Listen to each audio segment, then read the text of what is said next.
दोस्तों जय हिंद। आज हम लोग पढ़ेंगे बाह्य यत्न। जैसा कि हम लोग पिछले वीडियो में पढ़े हैं अभ्यंतर यत्न, तो आज हम लोगों का टॉपिक है बाह्य यत्न। कहा गया काल करे सो आज करे, आज करे सो अब, पर में परलय होगी बहुरी करोगे कब। इसलिए दोस्तों हमेशा समय को ध्यान में रखते हुए अपने अध्ययन क्षेत्र में हमेशा लगे रहिए और टाल बटोली वाला जो कार्यक्रम है इसको बिल्कुल छोड़ ही दीजिए कि आज हम पढ़ेंगे, नहीं छोड़िए कल पढ़ लेते हैं। तो ऐसी जो बहानेबाजी है इससे अगर दूर रहा ही जाए तो बहुत ही बेहतर होगा अपने लक्ष्य तक पहुंचने में।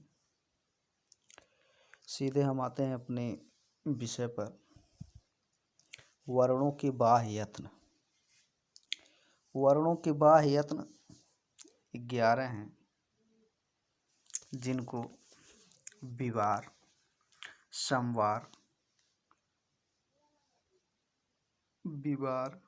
संवार, श्वास, नाद, अघोष, घोष, अल्पप्राण, महाप्राण, उदात्त, अनुदात्त और स्वरित। इस तरह से बाह्य यत्नों की संख्या कुल कितनी हो गई? 11। और अभ्यंतर यत्न की संख्या कितनी हो गई? ऐसा आप लोग कमेंट करके बताएंगे, जो पिछले वीडियो में बता दिया गया है।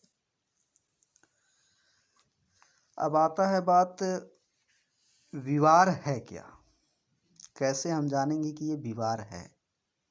तो जिन वर्णों के उच्चारण के समय मुख खुला रहता है ऐसे वर्णों का बाह्य यत्न विवार कहलाता है। यानी जिन वर्णों के उच्चारण करते समय हमारा मुख खुला रहेगा उसे हम विवार बाह्य यत्न कहेंगे। इसके बाद आता है संवार। मुख के अधिक न खुलने पर या जिन वर्णों के उच्चारण में मुख का अधिक न खुलना हो या कम खुले उसे हम संवार कहेंगे। इसके बाद आता है श्वास। जब वर्णों के उच्चारण के समय श्वास बराबर बाहर आती है तब वह श्वास बाह्य यत्न होता है, अर्थात श्वास का बराबर बाहर आना ही श्वास बाह्य यत्न है। इसके बाद आता है नाद। नाद अर्थात गंभीर ध्वनि। उच्चारण के समय गंभीर ध्वनि होने पर उन वर्णों का बाह्य यत्न नाद कहलाता है। अघोष और घोष। जब श्वास का घर्षण नहीं होता है अर्थात गूंज ही उत्पन्न नहीं होती है, उन वर्णों का बाह्य यत्न अघोष कहलाता है।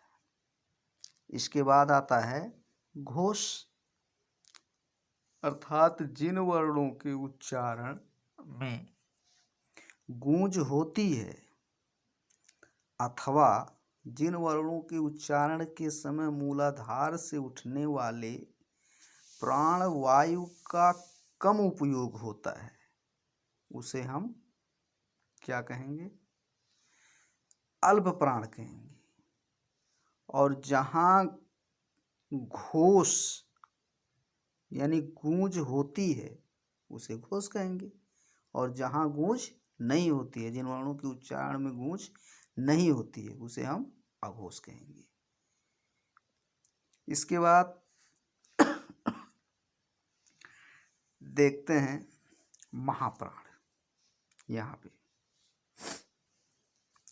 जिन वर्णों के उच्चारण में प्राण वायु का अधिक प्रयोग होता है उसे हम कहते हैं महाप्राण, और जिनके उच्चारण में वायु का कम उपयोग होता है उसे कहेंगे अल्प प्राण, जो पहले ही बता दिए।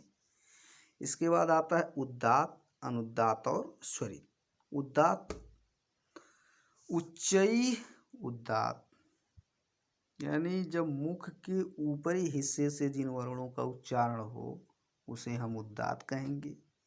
जिन वर्णों का उच्चारण मुख के निचले हिस्से से हो उसे हम अनुदात्त कहेंगे। जिन वर्णों का उच्चारण में समाहार हो अर्थात ऊपर और नीचे दोनों से मिलती हुई ध्वनियां निकलें तो उसे हम क्या कहेंगे? स्वरित कहेंगे।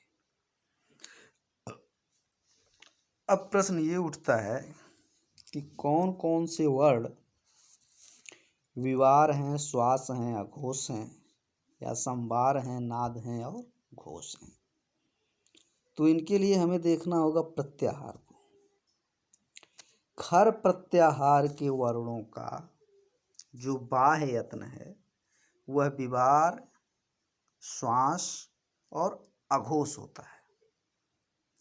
खर प्रत्याहार किसे कहेंगे? खफ चठत चटतव कफय सस्सर तक जाएंगे, यानी सस्सर का जो र है और खफ छठत चटतव का ख है, वहाँ से जब हम वर्णों को मिलाएंगे तो ये वर्ण खर प्रत्याहार के अंतर्गत आएंगे, जिनके अंतर्गत वर्गों के द्वितीय, प्रथम और श आता है। इन वर्णों का बाह्य यत्न विवार, श्वास और अघोष होता है। दूसरे नंबर पर आता है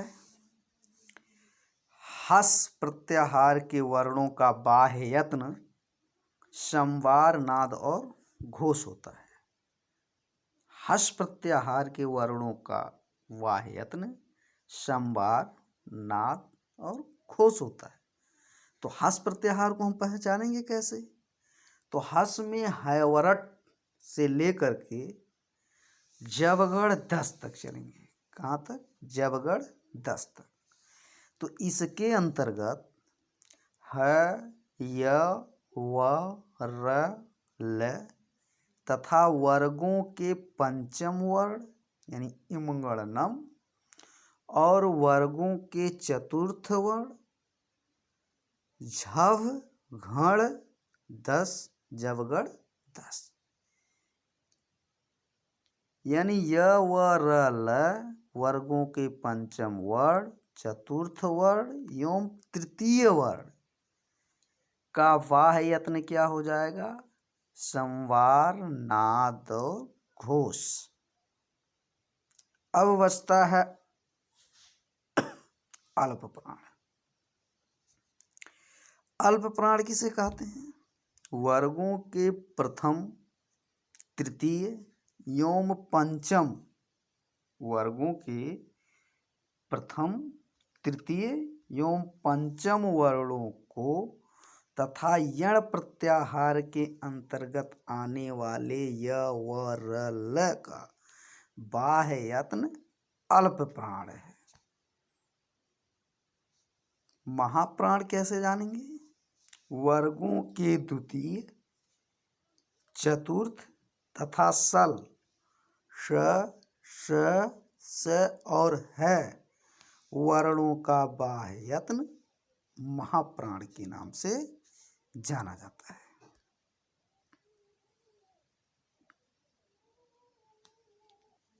अब बचता है उदात्त, अनुदात्त और स्वरित। लिखने के लिए उदात्त के लिए कोई चिन्ह नहीं है, लेकिन अनुदात्त के लिए पड़ी रेखा का प्रयोग करते हैं ऐसे, और स्वरित के लिए खड़ी रेखा का प्रयोग करते हैं। वेद वगैरह में हम लोग या आप लोग देखते हैं अक्सर ऐसे और इस तरह की रेखाएं होती हैं। तो जो पड़ी रेखा है यह अनुदात्त के नाम से जानी जाती है, और जो खड़ी रेखा है यह स्वरित के नाम से जानी जाती है। इस तरह से हम लोग आज बाह्य यत्न के विषय में पढ़े।